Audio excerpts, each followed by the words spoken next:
ఇక 3 గంటల వద్దు 3 పంటల ముద్దు అన్నారు బీఆర్ఎస్ ఎమ్మెల్యే రాథోడ్ పాపురావు. ఆదిలాబాద్ జిల్లా గుడికొత్నూరు మండల రైతులతో చర్చించారు.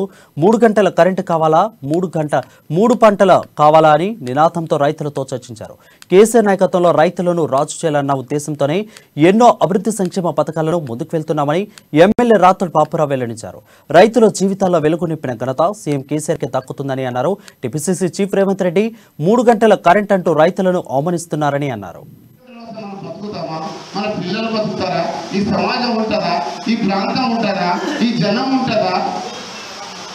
చంద్రబాబు నాయుడు మంత్రిగా ఉన్నప్పుడు, ముఖ్యమంత్రి ఉన్నప్పుడు వారు ఏం మాట్లాడారంటే, ఆ రోజు వ్యవసాయం దండగా, ఈరోజు తన శిష్యుడు కాంగ్రెస్ పార్టీలో చేరి అడు కరెంటు దండగా అని అంటున్నాడు.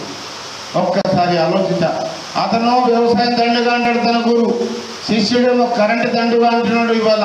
కాబట్టి మన రైతు సోదరులంతా చాలా ఆలోచించండి. అవసరం లేదు, మీ దగ్గర ఒక ఆయుధం ఉంది, ఆ ఓటు అనే ఆయుధం ఉంది కాబట్టి